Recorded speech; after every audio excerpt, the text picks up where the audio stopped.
Welcome to Passages Pulse, where we track the heartbeat of Israel and the Middle East from a Christian perspective. In a time of confusion, division, and misinformation, we're here to help you cut through the noise with truth, clarity, and conviction.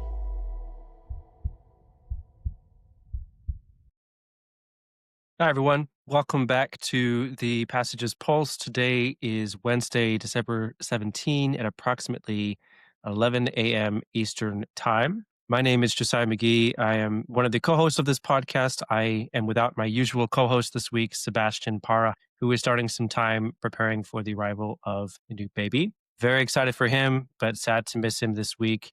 Good news is we have a very special guest with us taking his place this week. That is Zach Bauer, the CEO of Passages. It's good to have you.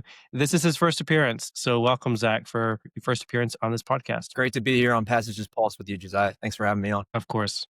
We planned this appearance actually in advance some time ago, knowing that Sebastian would be out, and had a very different topic in mind. I won't share what that topic is because I think we might save that for some podcast episode in the future. But unfortunately, we've had to change our plans a bit this week because of what happened on Sunday. Tragically, on Sunday, just a couple of days ago, 15 people were murdered in a mass shooting that targeted a Hanukkah celebration in Sydney, Australia. A very famous location, the Bondi Beach. And obviously, this is massive news. It takes precedence. It's a much higher priority than what we would have been talking about. So, Zach, I appreciate your flexibility and willingness to talk about something different. But I think it has a lot of implications for organizations that care about Israel, for the Jewish community around the world, really for anyone who cares about the relationship between anti-Semitism, its rise, and also the spread of terrorism. It's been quite remarkable, I think, just to see, even since Sunday, how many events have occurred around the world, especially in the West or in the United States, that are also of a violent anti-Semitic nature. So clearly there's something going on here that we need to talk about, and I appreciate you coming on to do that. We're going to just jump right into this because I think there's quite a bit to discuss. I want to start by just sort of describing the event in very high detail and then getting your initial, what was your first reaction to the events or the headlines? And then we'll talk a little bit about some of the victims, of course, who was targeted, who are the shooters, what do we know about them? And then really I want to spend as much time as possible just hearing your thoughts, Zach, on what do we learn from a tragedy like this and the events that have followed. High level overview, though, of what actually happened during the events of Sunday. Obviously, there were 15 people killed, which is a tragedy. You also have another supposedly 40-ish people who were injured. I think the numbers have fluctuated a little bit as they sort of take stock about what happened. Very notably, I think, some of the statements that I found very striking coming out over the past couple of days is that this is supposedly the largest mass shooting in Australia, apparently in 30 years. You go back to, there was an event in the 1990s where 35 people were killed, which led to, obviously a massive increase of gun control in Australia. But it's been since then that you've had an event this large or a mass shooting this large in Australia. It's been decades. And it is supposedly also the worst terror attack in Australia's history. So clearly a very significant event, something that people didn't really see coming because of Australia's history and relative quiet since the last attack like this. So Zach, what was your first reaction? I mean, did this surprise you as much as everyone else? What did you think when you read the headlines? Yeah, well, first of all, I mean, since October 7th, I'm sure you remember as well, waking up on that Saturday morning and scrolling through your phone and seeing some of the footage in the news that was coming out of Israel. Ever since that day, I've kind of, when I wake up in the morning, I kind of have this sense of this fear that some other tragedy may have unfolded overnight. And that tension and fears is even stronger on Jewish holidays. And that's because historically we've seen that terror attacks and even wars against Israel and the Jewish people have been on their holidays. The Yom Kippur War in 1973, Passover Massacre in 2002 during the second Intifada, October 7th, which was during Sukkot. So we have a track record here. And now on Sunday, the first night of Hanukkah, this tragedy took place, and we saw another radical Islamic anti-Semitic attack in Sydney, Australia. What stood out to me initially was just the amount of footage that was circulating online of the shooters firing and reloading, calmly carrying out this heinous attack on innocent Jews celebrating the first night of Hanukkah. And my first reaction was, I just thought to myself, what kind of evil has to possess someone to shoot at innocent men, women, and children? And it was honestly sickening. We also saw moments of heroism of innocent bystanders who put their lives at risk to try and subdue the attackers. And I really couldn't recall a mass shooting that had so many camera angles and videos of the attack really unfolding moments after it took place. And it was disgusting, but it shows what kind of evil we're up against right now. Yeah, I think that makes a lot of sense, Zach. I definitely resonate with your comments about how it's so surprising that there is so much footage available of it and that it was so instantaneously available. I think in many ways, October 7 sort of marked a bit of a turning point or an inflection point where it was one of the first major events where that was true. You just had an astonishing amount of footage and were confronted in a very stark and realistic way with the true nature of evil, the depths of human depravity in some pretty horrifying ways. And since then, there seems to be sort of this ongoing or consistent use of smartphones or other cameras to capture these stories and then get them online as quick as possible. So it does feel a bit overwhelming at times, just the consistent drumbeat of violence that we're exposed to, honestly. And that has a pretty maladaptive, I think, effect on society that we are exposed to so much of this in ways that we were not previously necessarily. I do want to spend a moment just talking about the shooters as well as the victims and just setting the table for who are the characters of this story. And then we'll get to some of your thoughts, Zach, about, again, what have we learned from this? What are our takeaways? As far as the shooters, I think there's a couple things that we do probably want to know about them. This was a father-son duo that in and of itself is actually relatively uncommon as far as these terror attacks. It's not unheard of that you have family members that form a small terror cell and then carry out a terror attack. Typically, though, it's siblings, something like that, a parent-child relationship, especially one in which it seems like the more extreme or more radical of the two is actually the child, is relatively rare. But that seems to be, based on initial reports, what happened in this situation is that the son actually had closer ties to ISIS-affiliated individuals and then perhaps sort of brought the father along as opposed to the other way around. So that's in and of itself a very interesting, unfortunate angle to this story. The father's nationality is a little bit hard to identify. Zach, I was doing a lot of research, and I'm going to be honest, I'm still a little unclear whether he was Indian or Pakistani, and I've just seen reports of both, so I'm not going to speak definitively about which one it is, but suffice it to say, he's not an Australian citizen.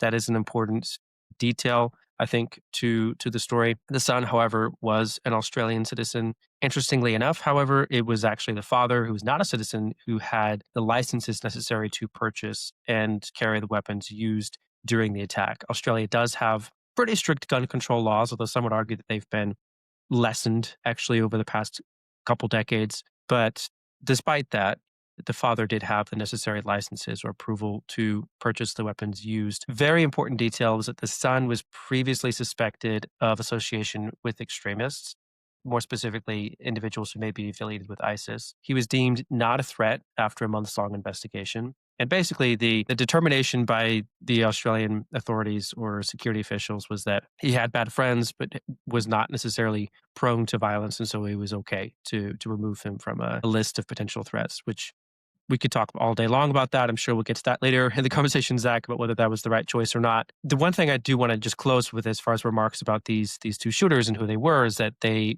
were very clearly affiliated with, or it seems very clear at least, based on initial observations, that they were affiliated with ISIS. They had two flags on the vehicle, which clearly suggest ISIS ties. They also were known to have traveled to a part of the Philippines fairly recently, which is rather remote and is known for being a hotbed of activity for ISIS or other terror groups. So it was pretty clear after the initial reports came out and people started to learn who these two were, this was a terror attack. This was not just a mass shooting. It was an ISIS-inspired terror attack, and I think it's just important to be very clear about that. Now, as far as who the victims were, a couple of things that we do want to note here as well. There was a pretty broad range in terms of who the victims were. They were from the ages 10 to 87, and I'll show you some photos. If you're listening to or watching this on YouTube, I think you'll benefit from knowing a bit more about who these victims were and seeing photos of them. The youngest victim, 10 years old, was a girl named Matilda.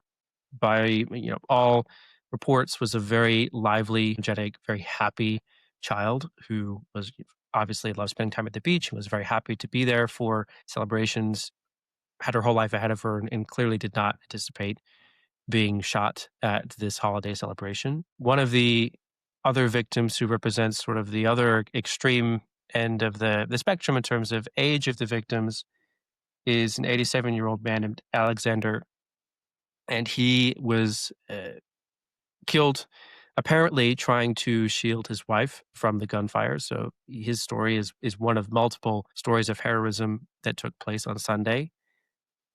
The reason I also wanted to make sure that we shared this photo and this name is because it is very deeply and tragically ironic that he survived the Holocaust as a child, only to then be killed in Australia near the end of his life. So that is just a very, very tragic story, and I think it helps to impress upon us, I think, the depths of evil that took place on Sunday. That someone who survived the Holocaust could be shot half a world away celebrating a holiday.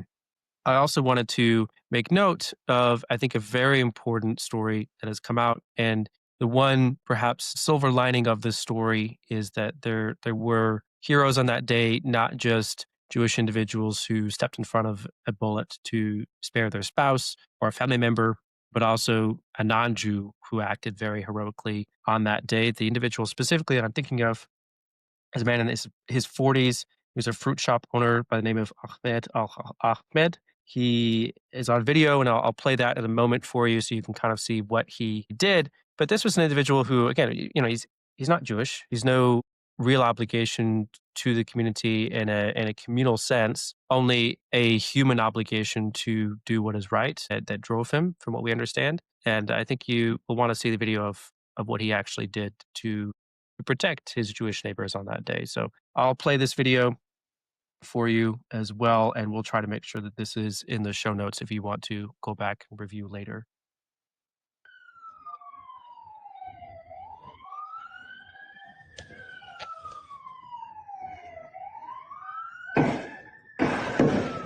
Oh! Oh mon gros! Oh! Mais il va se faire tirer dessus. What you see here is a couple things. One, he very clearly wrestles the gun away from one of the gunmen, the older of the two gunmen, the father. He obviously does so at great personal risk. And I think what's fascinating is that he was not a violent man himself, which you're watching at the end of this video. And eventually the father will walk away before later being stopped by police. But he can't even bring himself to shoot someone. This is not a violent person. He doesn't shoot the attacker. He just does his best to wrestle the gun away at a great personal risk in order to stop him from shooting someone else. So I think a really inspiring story there. And he was actually shot as well during the attack. Ahmed was, but thankfully survived after surgery at a nearby hospital. I'll stop there. I mean, there's so much more that we could say about who the people were who were involved and whatnot, but I think we want to get to some conversation about what do we learn from this. You know, we have two very, very, I don't know what the right adjective is. You know, either confused is probably not the right one. Evil people who carried out something that was extraordinarily horrific. You also have people who inspire us, both in the way that they lived their lives and also the way that they ended their lives in defense of their loved ones, or in the case of Ahmed, someone who thankfully survived, but stepped up in such a way that he acted in defense of his local Jewish community, despite the fact that he himself was a Muslim, actually. He's not Jewish. So there's a lot of good and bad in this story, a lot of things that we can take away from it. But I want to turn our conversation to that now, Zach, and hear your thoughts about all of this. And we'll start with a bit about, you know, how do you think we got here and the circumstances? What do we need to know about circumstances or the causation of a tragedy like this? One of the things that stood out to me as I was doing a lot of research, number one, I learned a lot about Australia in the last week that I didn't know previously. So that was quite interesting. Not my typical wheelhouse, but good to learn a lot. Number two, there's been a lot of work done by different experts in terrorism or in Australian security that are trying to sort of get at the meat of how does this happen? What leads up to what causes this, or could have prevented something like this? A lot of the experts have already made the observation that radicalization, the process of being changed by an ideology so much that the hate transforms you into a very violent person, is usually a gradual process of exposure. that doesn't typically happen overnight. It's not an instantaneous change in a person. It's a very, at times, actually a very slow, years long process. And one of the things I want to ask you about, Zach, is what, if any, relationship do you think exists between the rise of anti Semitism in Australia and an ISIS inspired attack like this? Do you think that that is part of the process of radicalization or not? Yeah, I mean, I definitely believe there's a relationship between, the rise of anti-Semitism in Australia and this ISIS-inspired attack that took place on Sunday. We've seen throughout the course of human history that rise in anti-Semitism is oftentimes just the tip of the iceberg. And anti-Semitism really normalizes dehumanization. Left unchecked or not confronted, violence against Jews begins to feel morally justified. And attackers come to see the Jewish people as symbols rather than human beings made in the image of our Creator. And dehumanization is a key psychological step that precedes most acts of mass violence like this. And the normalization of an anti-Semitic environment makes it easier for extremist ideologies to gain traction. It makes it easier for recruitment. Propaganda online frames Jews as the root causes of societal problems. And this online and offline echo chamber reinforces the hatred and escalates what was just rhetoric toward action, or in this case, what we saw, mass murder. And that's part of the reason why I believe as Christians, it's so important to speak out against anti-Semitism, not only because it's morally the right thing to do, but because it's often an early sign of a culture or a society in decline and a preview of even worse things to come in the future. One of the things that was really quite interesting about the last 2 years, of course, and I'm sure you'll explain this in a moment, but there has been a pretty steady growth of anti-Semitism. So it isn't as if there has been no warning signs that violence against Jews might be a part of Australia's future. It's been there. I mean, if you've been looking for it, you could see signs of that possibility for some time now. There's been a couple different opinions, I think, about Australia's government, leading up to this as well, and the role that they have played in responding to it or not responding to it. And I think you have really two sides of the coin or two positions in the debate. I'm going to describe them very briefly and then ask you to sort of respond. Which side would you take? And do you think that if any blame actually belongs to Australia's leadership? So on the one side of the debate, you have a lot of people arguing that Australia has incredibly strict hate speech laws. They are actually pretty strict as far as gun control, hate speech, those sorts of things. And there isn't necessarily that much more that they can do without being very, very authoritative about the way that they conduct business or run the country. You also have some reports that they have responded to Iranian threats, for example, by actually, in one case, they actually expelled the Iranian ambassador for a threat to a Jewish synagogue in Australia, which is a pretty dramatic step to basically kick out a country's ambassador. I mean, that diplomatically speaking, that's a bit of an earthquake. So it's not as if they've done nothing or as if they've just been like totally complacent about addressing these kinds of issues. The other side of the debate, however, is that they have not been perhaps vocal enough, or they haven't done enough to address some of the protests that were ugly or to provide security for the Jewish community, whatever. And basically putting the blame at the feet of the Australian government saying, no, you have been too complacent. I think there's a bit of truth to both sides of this. I mean, I could see a case for both defense or critique of the Australian government. So I'm curious your thoughts on this. Like, are they to blame for this, or how would you respond to this? Yeah, no, it's a great question. For me personally, I do believe that a lot of blame falls on Australia's leaders. Look, they obviously were not the ones who carried out this horrible attack, but they did play an enormous role in creating an environment that could lend itself to something like this ultimately happening. To your point, we saw since October 7th, we've seen a sharp increase in anti-Semitic incidents across Australia. And Jews and the Jewish community in Australia have been outspoken, expressing their concerns for safety. Jews make up only 0.46% of the Australian population. And yet after October 7th, we saw in 2024, there were over 2,000 anti-Semitic incidents in the country. And this year, there have been nearly 1,700. And these numbers are 4 times higher post-October 7th. So just think about that for a moment, that, after the worst anti-Semitic attack since the Holocaust on October 7th, anti-Semitic incidents in Australia quadrupled. And the signs were there. The AJ posted a story posted a story detailing some of the more prominent anti-Semitic incidents that have been happening over the last several years. Probably the one that gained the most public attention was immediately following after October 7th. There were over 1,000 protesters marching in Sydney, chanting "the Jews" and "gas the Jews." In May 2024 at Mount Scopus Memorial College, which is an Orthodox day school in Melbourne, it was vandalized with writing saying "Jew die" in graffiti on a wall. Also in May 2024, a Jewish member of the Australian Parliament, Josh Burns, criticized the Australian government's decision to support unilateral recognition of a Palestinian state. And what happens next? We saw that there's a group of people were seen near Burns's office in Melbourne where windows were smashed, fires were set, and walls were defaced with slogans like "Zionism is fascism." And there were cases of arson at kosher delis in Sydney in October, November of last year. Last December, the Adas Israel Synagogue in Melbourne was set on fire. The sanctuary was gutted. And there were other arson attacks on synagogues just this past summer. So the signs were there. Anybody could see them. To your point that you mentioned earlier, the Australian government has shown in the past that they have a track record of stringent enforcement when it comes to other public safety issues. During COVID, their lockdowns were some of the most radical in the entire world. And as you mentioned, they also have strong speech laws that would never pass the smell test here in the United States. So that's not to say that I agreed with their COVID policies or their speech laws. It's just to note that when they want to be, their government has shown that they can strictly enforce policies.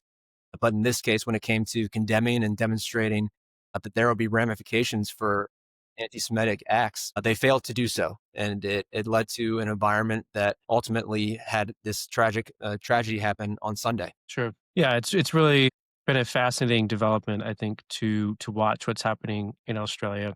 I think one of the big things that stood out to me is when you're dealing with an attack like this or tragedy like this, there's going to be a post-mortem analysis on what the government's response was, what the government did beforehand that led to this failure to prevent this from happening. And a lot of what I've been reading about in the last 24 hours as more details start to emerge about what they knew or did not know seems to suggest that a lot of this is an enforcement issue. There were multiple gaps in terms of intelligence not being shared correctly with the right people. There being something of sort of a fragmented security apparatus in Australia where you, of course, have competition between agencies or even between regional security authorities, not necessarily talking with their counterparts elsewhere. So I could definitely see there being a lot of issues here. I think this is pretty common after an event like this, where you peel back the onion a little bit and you start to realize, oh, there was a lot of different factors that went into play here. A lot of different things went wrong leading up to this, and this could have been prevented. And hopefully, Australia will learn something from this. The authorities will learn something from this about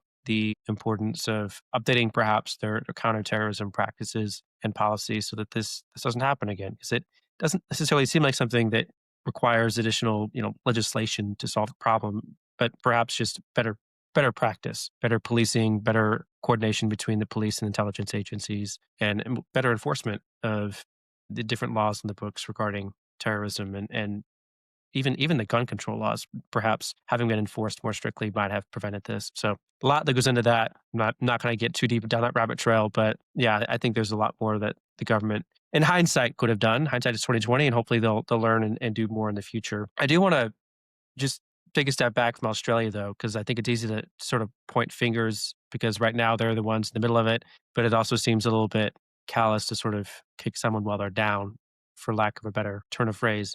And frankly, they're not the only ones struggling with this. I mean, this is not just an Australian problem, the rise of anti-Semitism, and not just hate speech, but also violent anti-Semitism. It's obviously an issue that's taking place elsewhere. I mean, you have, Paris, for example, having to cancel celebrations for fear of violence. You have other countries in Europe dealing with the same thing. You have the United States, series of things going on right now. And I think this is a problem that has already spread elsewhere. There's no chance of containing this to Australia. It's already spread elsewhere. It was probably happening elsewhere before this thing in Australia happened. It was, in fact, I know it was happening elsewhere. So what sort of impact do you think an event or a tragedy like this has around the world, particularly given the current climate we're in, where we know violent anti-Semitism is already a problem around the world. Yeah, for number one, I mean, Australia is definitely not an isolated incident or country that's dealing with this. I think this is going to have wide-ranging implications around the world. But in Australia's case, first, I hope and pray that their government, will do more to ensure not only their Jewish population is safe, but they will crack down on those bad actors who are fueling this anti-Semitic hate in their country. But for the rest of us, it's clear that Australia is not the only one dealing with this issue of rising anti-Semitism. It's much bigger than that.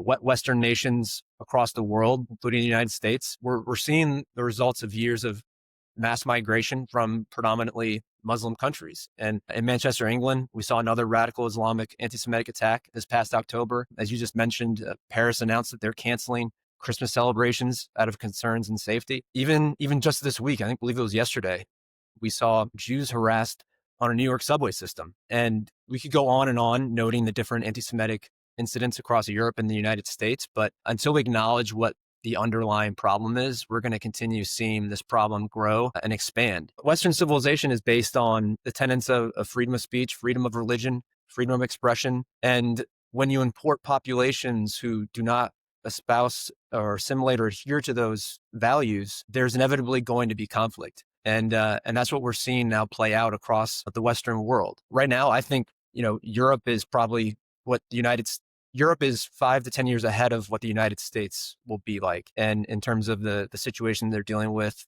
this mass immigration, this is, of course, not to say that all Muslims are bad. Of course not. Or that they support what's going on in these Western countries. But when you allow large numbers of immigrants from these predominantly Muslim countries who do not believe in Western values at face value, you're inviting a conflict, because no matter how strict the vetting may be, there's inevitably going to be bad actors who slip through the cracks, who adhere to this radical Islamic ideology and who want to destroy us and the values that we hold dear. Yeah, I think this is just to comment on a couple things that you said, Zach. I think this is a lively debate that's happening right now. You don't have specific suspects, or certainly not anyone in custody right now, but there were 2 significant shooting events in the US even over the course of the last week, first at Brown University and then MIT. In both cases, you have a classroom attack at Brown that is being taught by a Jewish professor. You have a Jewish professor at MIT of physics who was killed in his own home. So you have some actual violence, not just hate speech, but real tangible violence that appears to be of an anti-Semitic nature being carried out in the United States. So it's a very real problem that we have here as well. I think one of the things that is interesting to me, of course, to your point about how do we deal with this or how do we address this, it's a very live policy debate in the U.S. right now. I just want to call attention to this if you're not following, both because of the shooting carried out by an Afghan National Guardsmen in D.C. recently, and in general, the broader climate that we're in right now, even in the Middle East, U.S. service members being killed by ISIS-affiliated people who may or may not also have been embedded somehow into Syrian security forces last week. It's a big deal. So there were some headlines, I think, just this morning that the president is basically putting an end, at least temporarily, or suspending rather, migration or immigration for Syrian nationals, also to others as well who don't have appropriate documentation or cannot be thoroughly vetted to the administration's satisfaction. So it's an issue that we're dealing with too. Again, this is not just a Europe problem or an Australia problem. I think it's something that our own government is right now, as we speak, trying to figure out how they're going to deal with some of these challenges and in a manner that is both appropriate from a security standpoint, also from an ethical standpoint. I think there's obviously a lot of questions, but it's something we're going to have to be praying that they can handle with as much wisdom and discernment as possible. Zach, before I ask you to close us with some thoughts on how we sort of pray about situations like these, are there any other critical lessons that you want to share as far as what we should take away from what's going on right now? Yeah, well, number one, in a tragedy like this, we should remember and acknowledge those heroic acts of bravery that likely ended up saving countless lives. As terrible as this tragedy on Sunday was, we should recognize that there are still forces for good out there. And the countless incidents and attacks we're seeing around the world, we need to be even bolder as Christians in our defense of the Jewish people, of the defense of our shared Judeo-Christian values. And right now, especially in the United States, it may not seem popular to be a young Christian who's outspoken, who stands with Israel and the Jewish people around the world, but that shouldn't discourage us from doing what is right. And And in dark days like this, I believe we need to ultimately remember that God is in control. No matter the chaos, the evil or hate that we may be witnessing on social media or videos posted online, we know how this all ends. And that is that good will triumph over evil. And remembering that gives me comfort in the grand scheme of things. Yeah. Amen. I don't have anything to add to that. So I'm just going to ask you to keep going, Zach. You're on a roll. How would you suggest then that we pray for our friends and neighbors? Yeah, well, first, it feels like now more than ever that the threats that Jewish people are facing across the world every day are increasing. So number one, I believe we should pray for our Jewish brothers and sisters, especially during Hanukkah, that God would provide them with his hand of protection. We should also pray that God would provide comfort to the victims' families and loved ones from this terrible attack that we saw happen in Sydney on Sunday. And just pray for the Jewish people around the world who may be fearful of what may come next, that they be given strength during this incredibly difficult time. We know throughout the course of human history that the Jewish people are resilient, and they've demonstrated that for thousands of years. And in this instance, I have no doubts that their fortitude will shine clear, especially during Hanukkah, which, as we know, commemorates the Jewish people's declaration that they will endure despite attempts to extinguish them. And as Christians here in the United States, reach out to a Jewish friend or a colleague. Tell them you're praying for them, that you mourn with them over this terrible loss of life, and that you're willing and able to support them however you can. And yeah, it may not seem like much, but it will go a long way from my perspective. Yeah. No, I second all of that. I do want to add just one additional thing that I think is good for us to pray for. We repeat this theme quite often on the show, that it's important to pray for leaders, for governments as the instruments that God has ordained to punish evil, to ensure justice for the defenseless, for the victims, the widow and the orphan, and to be agents for good in the world around us. I think, and I don't want to speculate too much, but I have to assume that there are a lot of people in Australia who are really sickened by what happened on their watch. And I think it's fair to allow ourselves to feel a bit of empathy for them as well, not just for the victims, because that's a terrible burden to have to bear.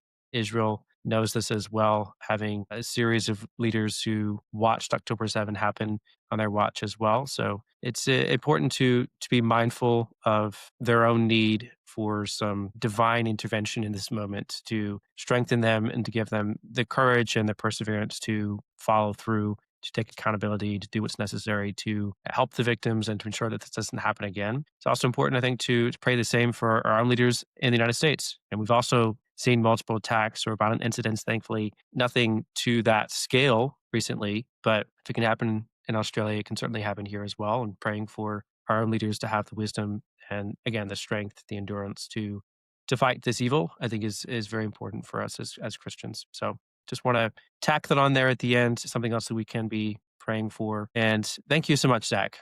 Just want to close by thanking you for joining us. It's been great to have you on this podcast. I think this podcast was actually your brainchild, so to speak. Like, this was your ideas. It's a good thing we finally had you on the podcast to have a conversation with us, and I appreciate you joining us this week. Well, it's great to be on, Josiah. Thanks for having this discussion, and thanks for all your work and on the Passages Pulse. We appreciate it. Of course. Thank you to our listeners as well for joining us this week. I know this was a bit of a heavy subject, but we appreciate your time and willingness to wade into these waters with us. Once again, the good news is we're going to be taking a break. I think all of us could use a break after pretty challenging year, a lot of heavy subjects we've been exploring together. But for the next 2 weeks, we will be taking a break for Christmas. And then for New Year's, you can expect a new episode of the Passages Pulse coming to you January 8th. Some fun, exciting content coming to you from Israel, actually. I'll be in Israel recording some content, so look forward to bringing that to you after we've all had some time to enjoy the holidays. In the meantime, if you are just desperate for more podcast content, you can check out Discover Your Roots, our other podcast on biblical faith. There's new episodes coming out of that podcast as well every 2 weeks. And in the meantime, just hope that you all have a Merry Christmas, wonderful holiday season. Thank you for joining us. Thank you for listening to this week's episode of Passages Pulse. Help us grow this community by liking, sharing, and subscribing. If you like this week's episode, let us know by leaving a comment below. This podcast is a project of Passages Israel. We exist to educate the next generation of Christians on modern Israel, deepen the roots of their faith, and equip leaders to foster positive Christian engagement with Israel and the Jewish people. To learn more about Passages, follow us on social media or visit us at passagesisrael.org. Until next time, we'll keep our finger on the pulse.